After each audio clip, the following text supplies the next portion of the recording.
বেশি কথা বলা তো যতই মূল্যবান হোক নির্বুদ্ধি তার নিদর্শন।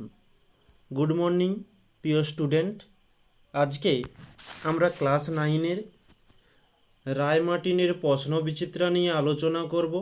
আজকে আমাদের বিষয় ভৌতবিজ্ঞান নিয়ে আলোচনা করব।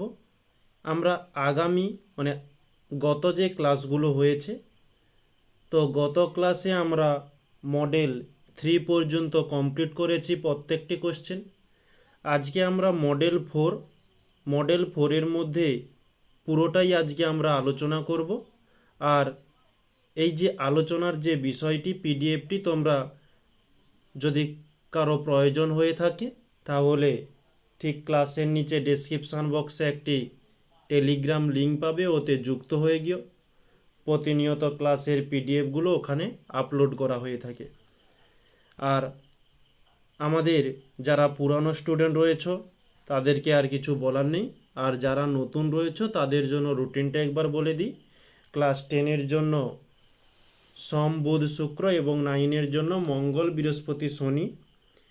কেবলমাত্র ভৌতবিজ্ঞান বিষয়ের ওপর তোমরা একটি করে ক্লাস পেয়ে যাবে। তাহলে আর দেরি না করে আমরা 4 নম্বর স্কুলের গ্রুপ এর প্রথম কোশ্চেনটি নিয়ে আলোচনা করছি। তো প্রথম কোশ্চেনটি এমন একটি ম্যাথমেটিক্যাল প্রবলেম রয়েছে, শর্ট কোশ্চেন হিসাবে আমাদের একটু লং টাইপের ক্যালকুলেশান রয়েছে, তো সেটা আমরা একটু দেখে নেব। তার জন্য আমরা একটা নতুন একটা পেজে কোশ্চেনটি তুলে ধরেছি।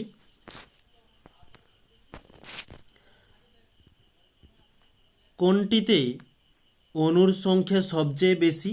আমরা প্রত্যেকটির অণুর সংখ্যা নির্ণয় করব, তারপরে সেখান থেকে অ্যান্সারটি বের করব যে কোনটির অণুর সংখ্যা সবচেয়ে বেশি। আমরা প্রথমত 1 গ্রাম কার্বন ডাই অক্সাইডের জন্য নির্ণয় করি।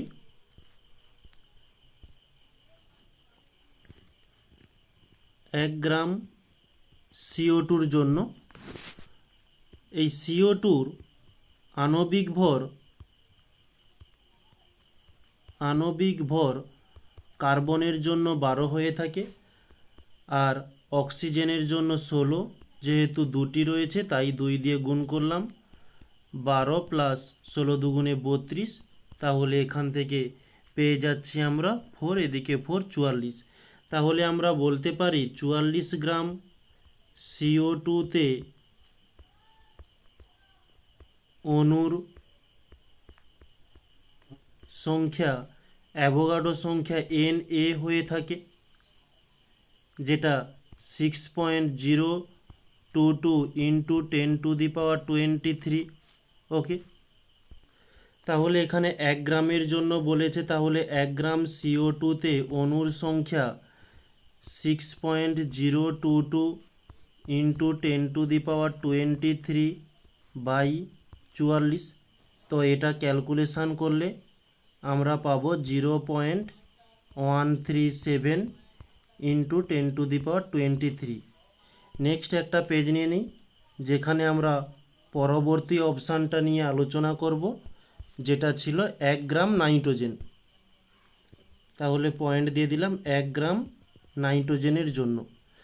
তাহলে নাইট্রোজেন N2 এর আণবিক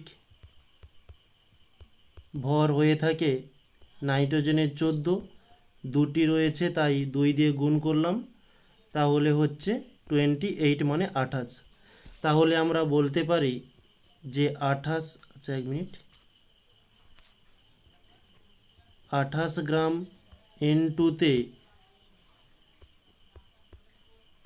অণুর সংখ্যা, সেই অ্যাভোগাড্রো সংখ্যা 6.022 ইন্টু 10⁻23। তাহলে 1 গ্রামের জন্য নির্ণয় করতে হবে 6.022 ইন্টু 10⁻23/28। তো এটা ক্যালকুলেশান করলে আমরা পেয়ে যাব 0.215 ইন্টু 10⁻23। নেক্সট আমরা পরবর্তী অপশানে যাব। পরবর্তী অপশানটি আমাদের ছিল 1 গ্রাম হাইড্রোজেন মানে H2।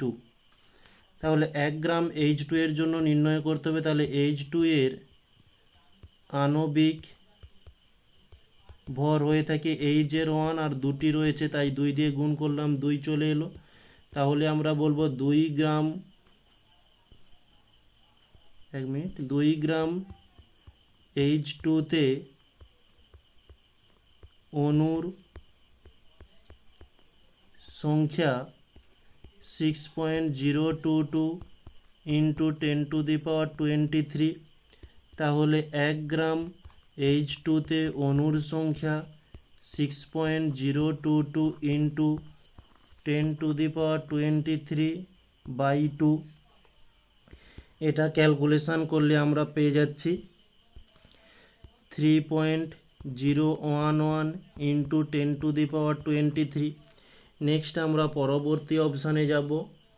পরবর্তী আমাদের অপশানটি ছিল যে 1 গ্রাম CH4 এর জন্য। তাহলে CH4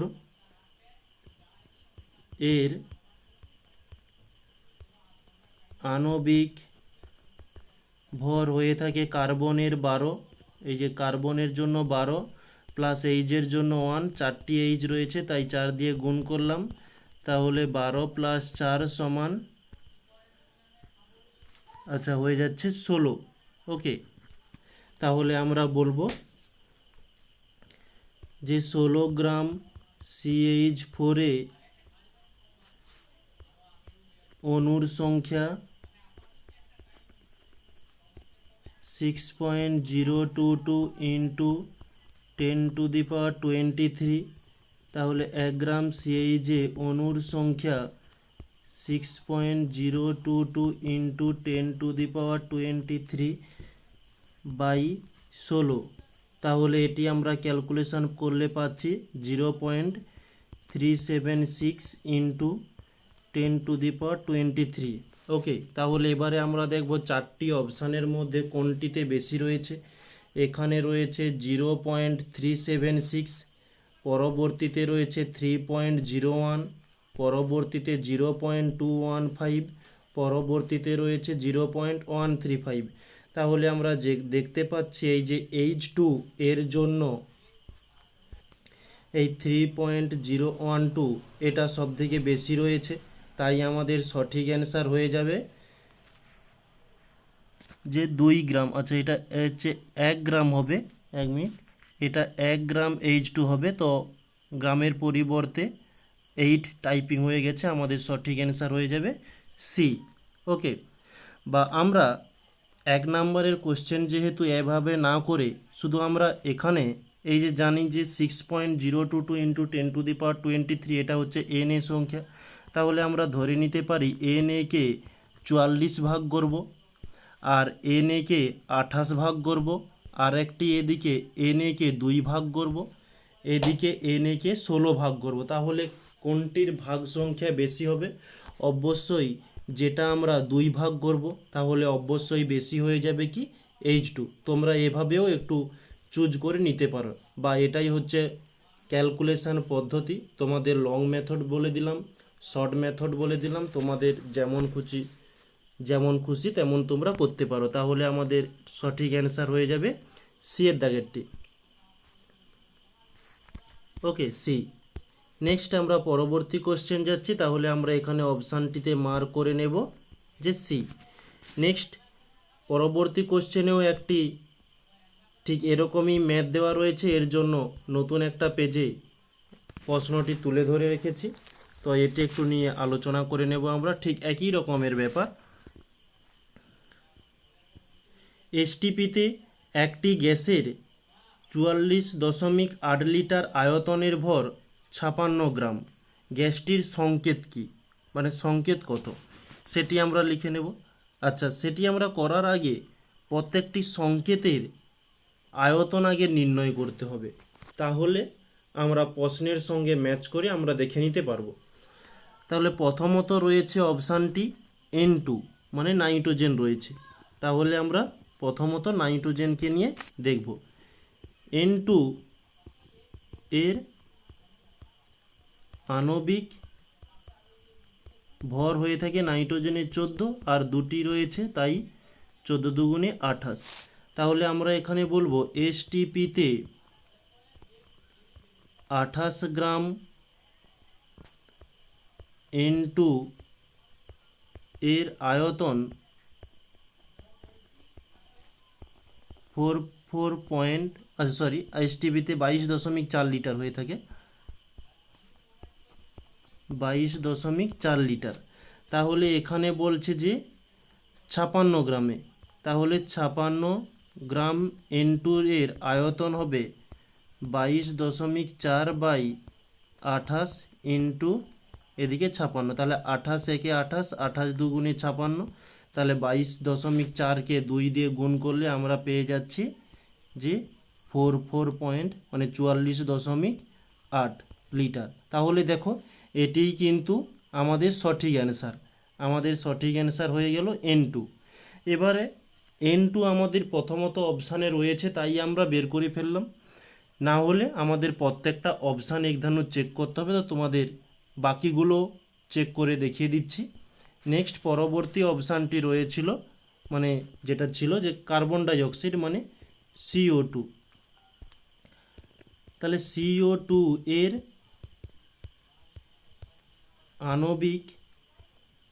আণবিক ভর কার্বনের 12, অক্সিজেনের 16 ইন্টু 2, দুটি অক্সিজেন রয়েছে, তাহলে 12 16 দুগুণে 32, তাহলে হয়ে যাচ্ছে 44। তাহলে আমরা বলতে পারি এসটিপিতে 44 গ্রাম CO2 এর আয়তন 22.4 লিটার। তাহলে ওই এসটিপিতে আমাদের ছিল 56 গ্রাম, কার্বন ডাই অক্সাইডের আয়তন হবে 22.4 বাই 44 ইন্টু 56। তাহলে এটা যদি আমরা ক্যালকুলেশন করি আমরা পেয়ে যাব 28.51। এটা আমরা আগে থেকে ক্যালকুলেশন করে রেখেছি, তো তোমরা এটা একটু ক্যালকুলেশন করে নিও। ওকে, তো এত লিটার। নেক্সট পরবর্তী অপশান আমাদের ছিল NH3 মানে অ্যামোনিয়া। তাহলে NH3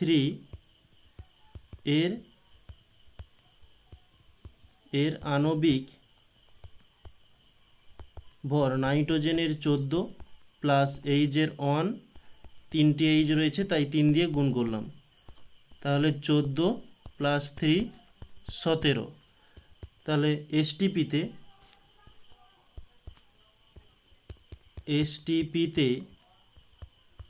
17 গ্রাম NH3 বা NH3 এর আয়তন 22.4 লিটার। তাহলে এসটিপিতে 56 গ্রাম NH3 আয়তন কত হবে 22.4 বাই 17 ইন্টু 56। এটি ক্যালকুলেশন করলে আসছে 73 মানে 73.79 লিটার। নেক্সট আমাদের লাস্ট অপশান যেটি ছিল যে অক্সিজেন O2 এর জন্য। তাহলে অক্সিজেন এর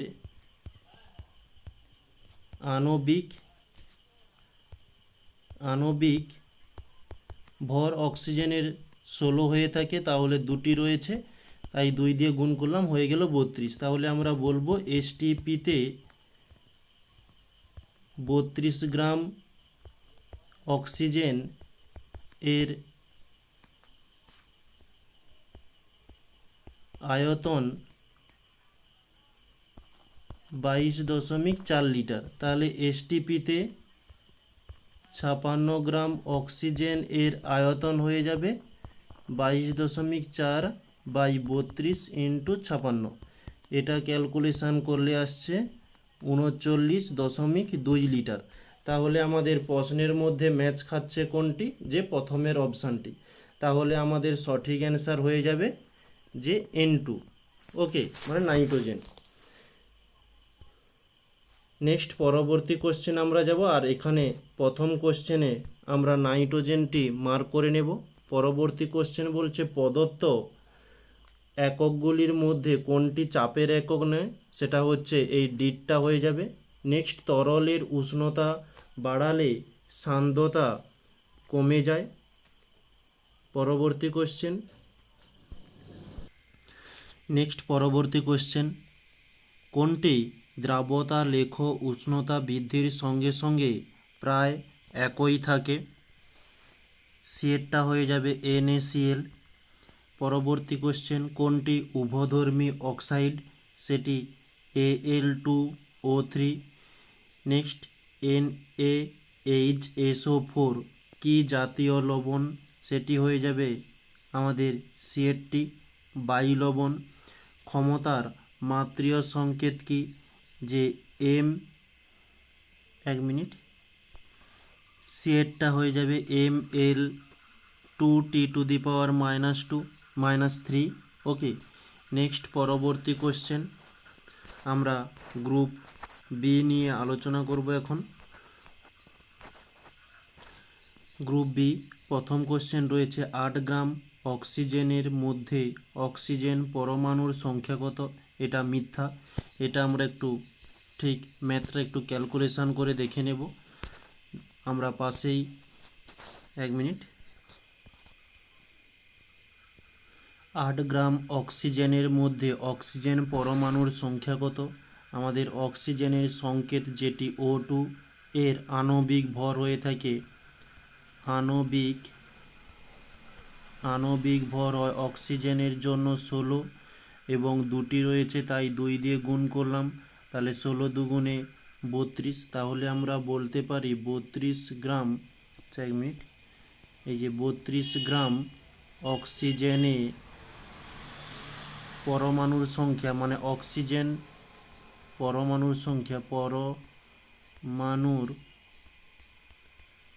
সংখ্যা হয়ে থাকে 6.022 ইন্টু 10⁻23।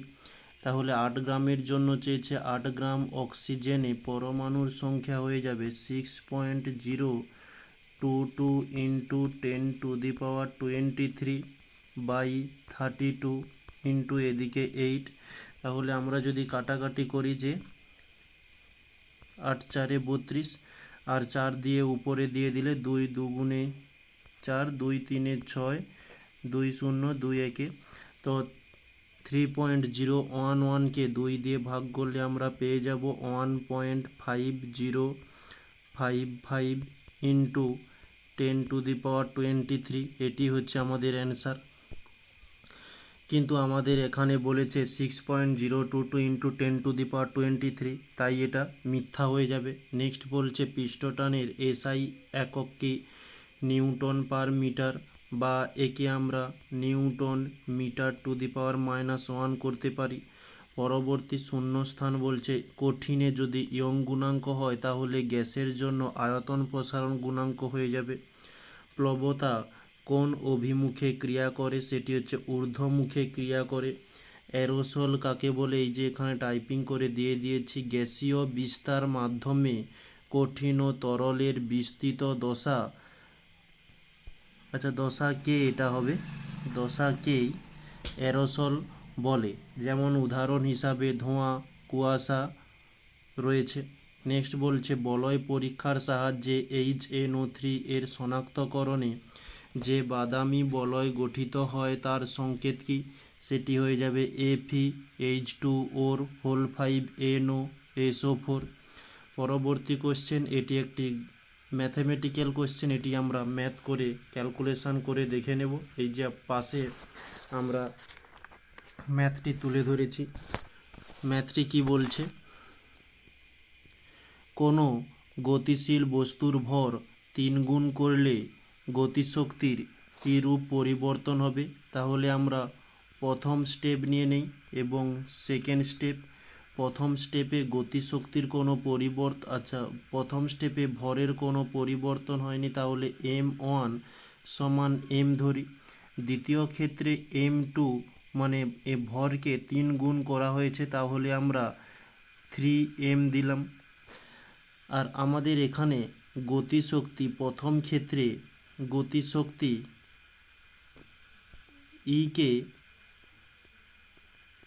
E কে সমান half m v square. Next দ্বিতীয় ক্ষেত্রে হয়ে যাবে কে সমান হাফ এম ভি স্কয়ার, এটি হচ্ছে আমাদের সূত্র। তাহলে এই হাফের পরিবর্তে হাফ চলে এলো, এম, এটা হচ্ছে m2 করে দিই, কারণ দ্বিতীয় ক্ষেত্রে আমরা m2 ধরেছি। m2-র মান কত? 3m ইন্টু ভি স্কোয়ার, যেমন ছিল ভি স্কোয়ার দিয়ে দিলাম। এই তিনটাকে আমরা যদি হাফের সামনে আনি তাহলে 3 into half m v square. তাহলে দেখো এই প্রথম ক্ষেত্রে হাফ এম ভি স্কোয়ার ছিল, দ্বিতীয় ক্ষেত্রে হাফ এম ভি স্কোয়ার এসেছে, তার সঙ্গে 3 গুণ এসেছে। তাহলে আমরা বলতে পারি যে ভরবেগ 3 গুণ করলে গতিশক্তি 3 গুণ বৃদ্ধি পাবে। তাহলে অতএব আমরা লিখে দিলাম যে গতিশক্তি 3 গুণ বৃদ্ধি পাবে। ওকে, এটি হচ্ছে আমাদের অ্যান্সার।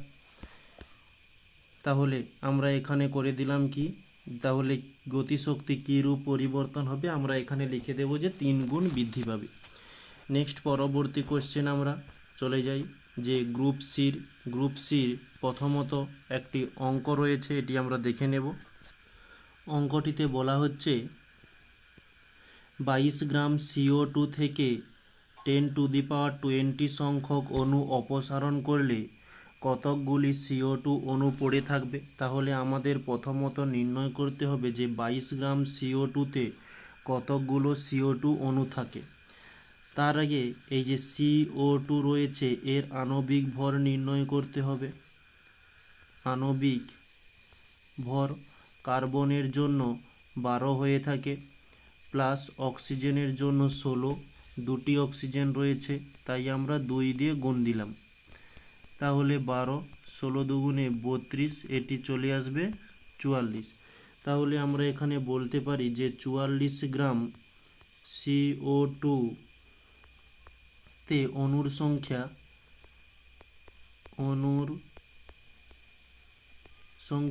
6.022 ইন্টু 10⁻23। তাহলে বলেছে 22 গ্রামের, তাহলে 22 গ্রাম CO2-তে অণুর সংখ্যা 6.022 ইন্টু 10⁻23 বাই 44 ইন্টু 22। তাহলে 22 দুগুণে 44 যাচ্ছে, তাহলে 2 দিয়ে দিলে 2 3 6, 2 0 2 1 2 1 2। তাহলে আমাদের অ্যান্সার আসছে 3.011 ইন্টু 10⁻23। তাহলে আমাদের প্রশ্নের মধ্যে বলেছে যে 10⁻20 যদি অপসারণ করা হয়, আমরা একটা নেক্সট পেজ নিয়ে নিই। আমরা লিখতে পারি যে প্রশ্নানুসারে 10⁻23 অপসারণ করা মানে মাইনাস করে দিতে হবে। আমাদের নির্ণয় হয়েছে 3.011 ইন্টু 10⁻23। তাহলে এখান থেকে আমরা যদি এটা একটা ব্র্যাকেটের মধ্যে আমরা রাখি 10⁻22 মানে 20 মাইনাস করে দিই, তাহলে আমাদের কি আসবে? আমরা এই যে স্টেপটি রয়েছে একে আমরা একটু ভেঙে লিখতে পারি যে 3.011 ইন্টু এদিকে 1000 ইন্টু 10⁻20। আমরা এটা করতেই পারি, এই যে 10⁻23-কে এদিকে আমরা 20 করেছি আর এদিকে আমরা 3টে শূন্য নিয়ে নিয়েছি। ওকে, নেক্সট পরবর্তীতে মাইনাস 10⁻20 যেমন ছিল তেমনই থাকবে। আমরা এই যে পয়েন্টটা রয়েছে পয়েন্টকে তুলে দশমিকের পরে 3টি সংখ্যা রয়েছে তাই আমরা 3টি শূন্য দিয়ে দিলাম, এদিকে 3টি শূন্য এদিকে 3টি শূন্য কেটে গেল। তাহলে আমরা এখানে লিখতে পারি যে 3.011 ইন্টু 10⁻20 মাইনাস 10⁻20। আমরা এখান থেকে 10⁻20 কমন নিলে 10⁻20 যদি কমন নিয়ে নিই তাহলে আমরা পাচ্ছি, আচ্ছা সরি 1 মিনিট, এখানে পয়েন্টটা হবে না,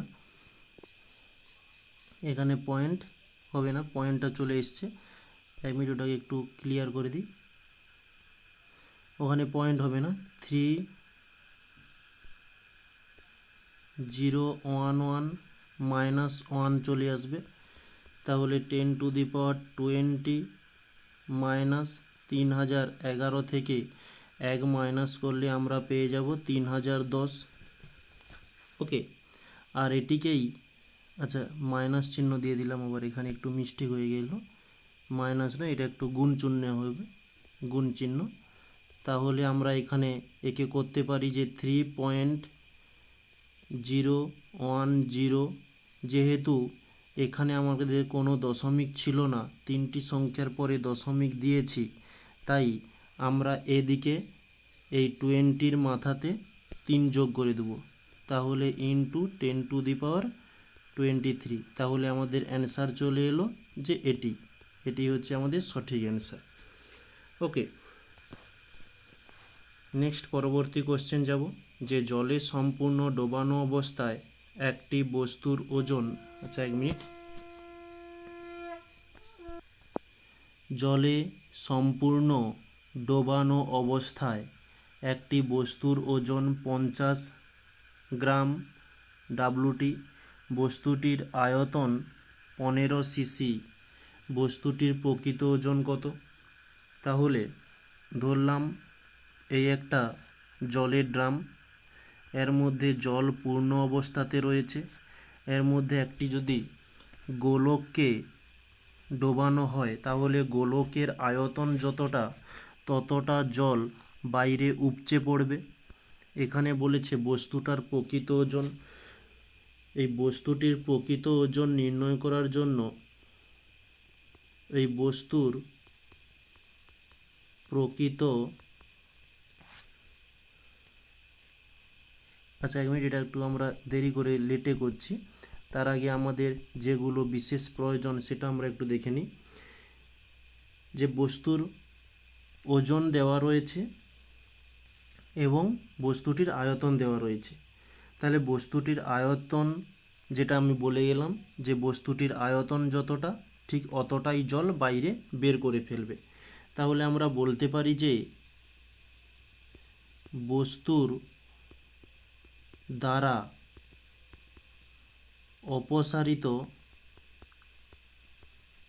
অপসারিত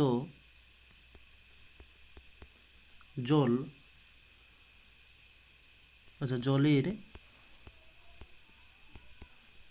আয়তন 15 সিসি। ওকে, তাহলে ওই যে বস্তুটা এসেছে, বস্তুটির ওজন কত?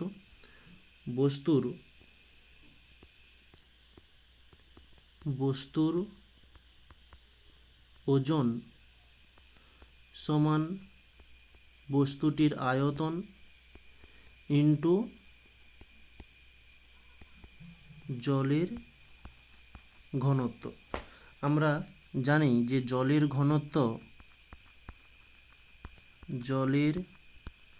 ঘনত্ব সবসময় 1 হয়ে থাকে। ওকে, তাহলে আয়তন আমাদের এখানে প্রথমেই বের করে নিয়েছি 15 ইন্টু 1, তাহলে এটা চলে এলো 15। এবারে বস্তুটার প্রকৃত ওজন কি? যে প্রকৃত ওজন, প্রথমত বলে দিই, একটু মোবাইল স্ক্রিনের মধ্যে লিখছি, একটু হয়তো সমস্যা হতে পারে, তো তোমরা আমার কথার সাথে একটু অ্যাডজাস্ট করে নিবে। বস্তুর জলের ওজন, বস্তুর জলের ওজন প্লাস বস্তুর ওজনের হ্রাস, বস্তুর ওজনের হ্রাস। তাহলে বস্তু জলের ওজন কত? এই যে জলের মধ্যে যখন ছিল তখন তার ওজন ছিল 50, আর জলের ওজন হ্রাস বলতে ওই যতটা জল অপসারিত হয়ে পড়েছে সেটারই কথা বলছে। তাহলে এই যে 15, তাহলে এটা আমরা যোগ করলে আমরা পেয়ে যাচ্ছি 65। আর বস্তুর ওজনের একক কি? যে গ্রাম ডাব্লুটি, এটি হচ্ছে আমাদের অ্যান্সার। ওকে, নেক্সট পরবর্তী কোশ্চেন যাই, যে 40°C উষ্ণতায় জলের KNO3 এর দ্রাবতা 65 এর অর্থ কী? এখানে খুব সুন্দরভাবে অ্যান্সারটি আমি তুলে ধরেছি, তোমরা দেখে নিও। নেক্সট পরের প্রশ্ন বলছে উত্তপ্ত ঘন H2SO4 এর সঙ্গে তামার ছিলার বিক্রিয়া ঘটালে কি ঘটে সমীকরণ সহ লেখো। এই যে কি ঘটে এবং সমীকরণ দুটোই সুন্দরভাবে দেওয়া রয়েছে। নেক্সট পরবর্তী কোশ্চেন, যে কার্যহীন বল বলতে কি বোঝো। এই যে কার্যহীন বলের সংজ্ঞা এবং উদাহরণ দেওয়ার কথা বলছে, উদাহরণ এই যে দুটি দেওয়া রয়েছে। পরবর্তী কোশ্চেনে যাওয়া যাক, যে পারমাণবিক ভর একক AMU কি। এই যে কার্বন 12 আইসোটোপের একটি পরমাণুর ভর 1/12 অংশকে পারমাণবিক ভর একক বলা হয়। নেক্সট পরবর্তী কোশ্চেন বলছে STPতে 10 গ্রাম NH3 গ্যাসের আয়তন নির্ণয় করো। এক মিনিট, তাহলে কোশ্চেনটি বলছে STPতে 10 গ্রাম NH3 গ্যাসের আয়তন নির্ণয় করো। প্রথমত আমাদের কাজ NH3 এর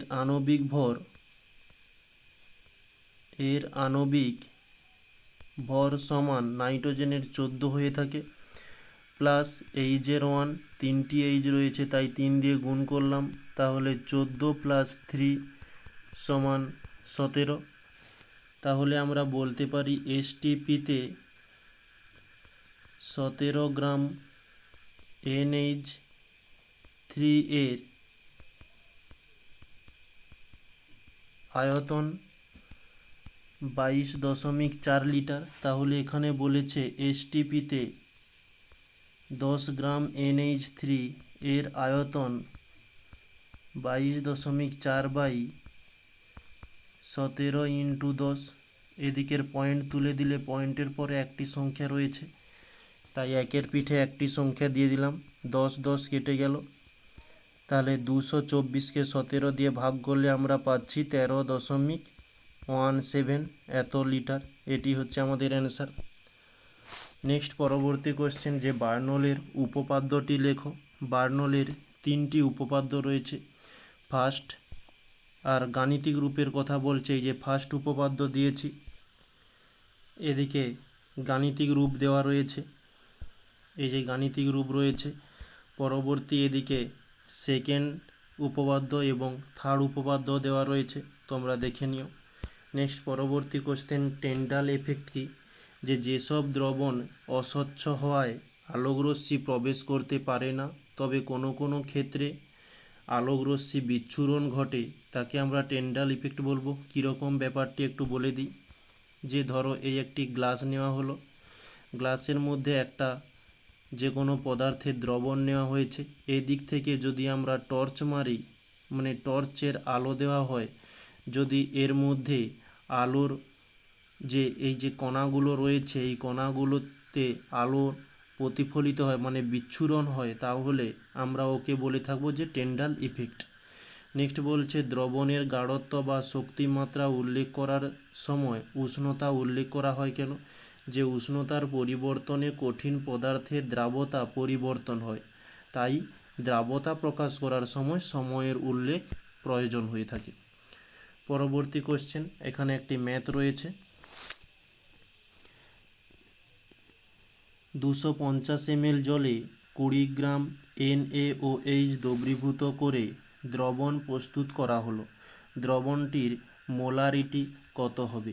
তাহলে আমরা এখানে বলতে পারি যে 250 ml জলে NaOH রয়েছে 20 গ্রাম, তাহলে 1000 ml কত থাকবে? 1000 ml জলে NaOH এর পরিমাণ 20/250 × 1000। 0 0 কেটে গেল, আমরা 5 দিয়ে দিলে 5 5 25, 5 2 10, 0, 5 4 20, তাহলে এটা পাচ্ছি 4 2 80। আচ্ছা 20 4 তাহলে 80 হচ্ছে 80 গ্রাম। ওকে, এখন আমাদের এই মোলালিটি নির্ণয় করার জন্য আমরা একটা সূত্র জানি যে মোলারিটি সমান 1000 ml জলে NaOH বাই NaOH এর আণবিক ভর। আমরা এই 1000 ml জলে NaOH এর পরিমাণ পেয়ে গেছি এই 80 গ্রাম, কিন্তু আণবিক ভর এটি আমরা পাইনি। তাহলে আমরা এখানে বের করে নেব আণবিক ভর। NaOH সোডিয়ামের হয়ে থাকে 23, অক্সিজেনের হয়ে থাকে 16, এইচের হয়ে থাকে 1। তাহলে এটা আমরা যোগ করলে পেয়ে যাচ্ছি 40। ওকে, এটা আমরা ব্র্যাকেটের মধ্যে রাখি।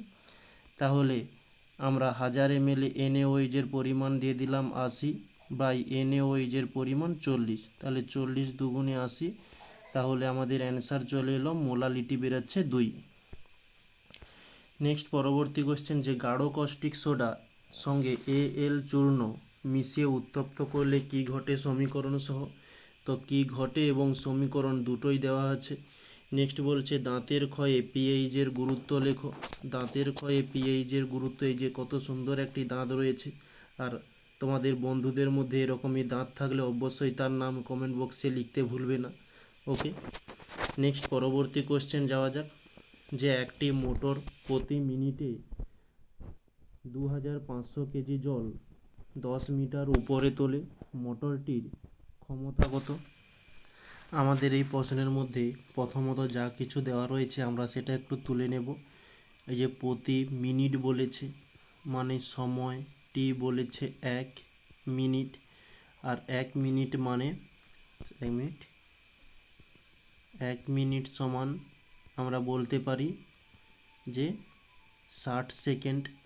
নেক্সট বলছে 2500 কেজি, তাহলে কেজি মানে ভর, এম বলেছে 2500 কেজি। নেক্সট বলেছে 10 মিটার উচ্চতা, একে আমরা এইচ বলতে পারি বা বলতে পারি সরণ, এস সমান বলেছে যে 10 মিটার। মোটরটির ক্ষমতা পি সমান জিজ্ঞাসা চিহ্ন দিয়েছে, যে পি সমান আমরা যে সূত্রটি জানি পি সমান W/T। এখানে W এর মানটি দেওয়া নেই, কিন্তু টি এর মান দেওয়া রয়েছে। তাহলে W এর মান নির্ণয় করার জন্য, W মানে কৃতকার্য, আমরা একটি সূত্র জানি যে W সমান mg/s মানে সরণ, আর এদিকে এম এর মান দেওয়া রয়েছে, জি এর মান দেওয়া নেই। জি এর মান না দেওয়া থাকলে আমরা একে 9.8 ধরে নেব। তাহলে আমরা এম এর মান বসিয়ে দিলাম 2500, জি এর মান 9.8 ইন্টু এস এর মান যেটা 10 দেওয়া রয়েছে, এদিকের পয়েন্ট তুলে দিলে নিচে 10 আসবে। এই 10 ও নিচের 10 উপরের 10 কেটে গেল, তাহলে আমাদের আসছে 2500 ইন্টু 98। একে আমরা আর ক্যালকুলেশান করছি না, এখানে বসিয়ে দিলে আমরা ক্যালকুলেশান করে নেব। তাহলে ডাব্লু এর মান পেয়ে গেলাম। ডাব্লু এর মান বসিয়ে দেই 2500 ইন্টু 98 বাই সময় আমাদের 60 সেকেন্ড রয়েছে। ওকে, তাহলে এদিকের জিরো, এদিকের একটি জিরো কেটে গেল।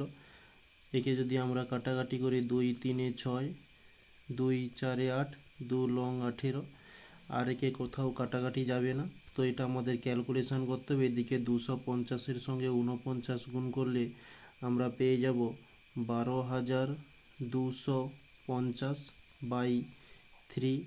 একে আমরা ক্যালকুলেশন করলে পাচ্ছি 4083.34 এত ওয়াট। ওকে, এটি হচ্ছে আমাদের অ্যান্সার। নেক্সট পরবর্তী কোশ্চেন বলছে অবাধে পতনশীল বস্তুর যান্ত্রিক শক্তির নিত্যতা সূত্রটি লেখো। সেই নিত্যতা সূত্রটি তোমাদের এখানে তুলে ধরেছি, তোমরা অবশ্যই দেখে নিও। তাহলে আজকের ক্লাস আমাদের এই পর্যন্ত। মোটামুটি যা কিছু ছিল সব কিছু কমপ্লিট করে ফেলেছি। আর যদি তোমাদের কিছু সমস্যা থাকে তাহলে তোমরা অবশ্যই কমেন্ট বক্সে জানাতে ভুলবে না। তাহলে এখানে সবাইকে থ্যাংক ইউ বলে ক্লাসটি এখানেই রাখছি।